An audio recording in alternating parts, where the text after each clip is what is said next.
about us and what we do. You don't have to be Superman. Just do what you do.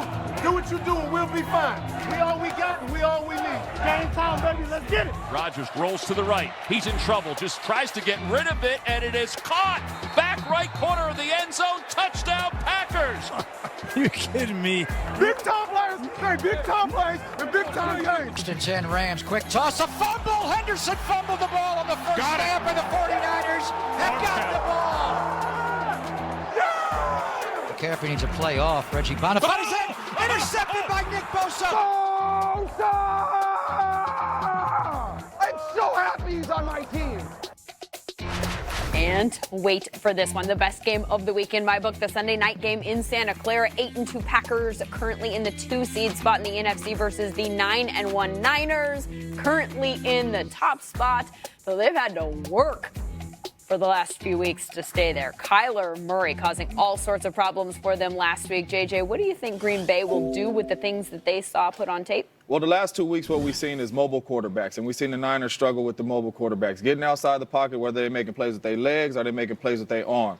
That is what Aaron Rodgers is going to do. Whenever we play teams that have big-time pass rushers, we got a clock. And coach don't hit that clock until Aaron starts scrambling, and then that's when the play really starts, and you start doing scramble drills. And we go into the game telling ourselves that we want 30 to 35 scramble plays in this game. And what that does is that's going to keep the pass rush honest. That's going to make them sit back a little bit because they don't want Aaron Rodgers to get out of the pocket, and then he'll be able to stand in the pocket and deliver. But if you let these guys just get off on the snap of the ball and come after and hunt, it's going to be a long day for Aaron Rodgers. So get outside the pocket, extend those plays. I know they're practicing this week. Extend those plays. Make these plays 7, 8, 9 seconds. Aaron will deliver the ball or make a play with his legs, and I think the Packers got the advantage. So y'all got to be in shape. We always in shape. All we do is run and practice. I was going to say, you must be running. Don't get him started, MJD. LaFleur, by the way, and Robert Saleh, apparently best friends. LaFleur said today that he texted Saleh a question about his defense the other day as a joke. Stuff now. He hasn't heard from him since.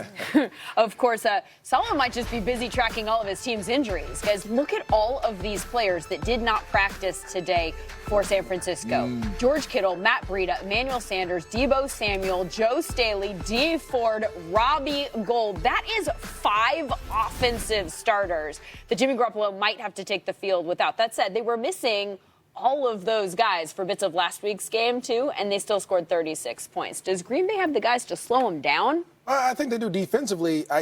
When you play the San Francisco 49ers, you have to stop the run. And that's what we saw the Arizona Cardinals do. They stopped the run. Now, the one thing the Cardinals didn't do was cover the tight end. That's something else that they need to work on. But if you stop the run and you force Jimmy Garoppolo to throw in the tight windows and try to beat you, he struggles a little bit. And we saw that with Seattle.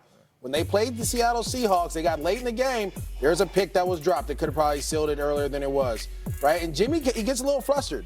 And so in this situation, if you can stop the run and put more of the onus on him, I think he'll be there. There's another one. If you put it on him, he'll give you opportunities. Now, the question is, James, are the Packers ready for these opportunities when they come and hit their hands, right? Like, is Jair Alexander going to be there when he throws the ball? And then you have to be able to take advantage because it's like any NFL team, if you don't create that turnover or you drop that pick, that team goes down and scores and changes the game. Absolutely. Especially in a game like this, you got to make those plays when they're there. If you let those plays go, it could change the whole game. It's a huge game, too. Massive playoff implications. Winner will be the top seed in the NFC at the end of the weekend, and the loser could find their hold atop their division in jeopardy. You've got the Vikings and the Seahawks ready to pounce. So this entire thing is essentially up for grabs, and we're curious who you think will end up taking it on the NFC side. Which team here do you think is the best in the NFC? These are just the current division leaders. MJD, before you get all excited here, feel free to write in another option. These are the division leaders right now. You can vote on Twitter at NFL Total Access, and we'll bring you the results a little bit later on.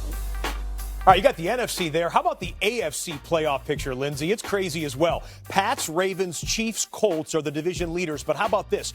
All 6 seeds are in play this weekend. There is a scenario where any of these 6 spots could have a different team in that spot by the end of Monday night. That includes the Raiders, who could potentially jump up. Raiders play the Jets, the team Brian Baldinger breaks down on this edition of Playbook. When the Oakland Raiders travel to visit the New York Jets this weekend, they're going to see the #1 rush defense in the NFL. Fewest rushing yards allowed and the lowest rush average.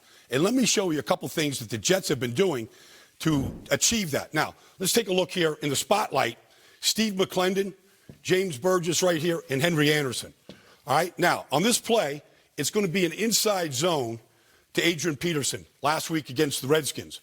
And when you watch this and how they defeat these blocks right now, watch what they do.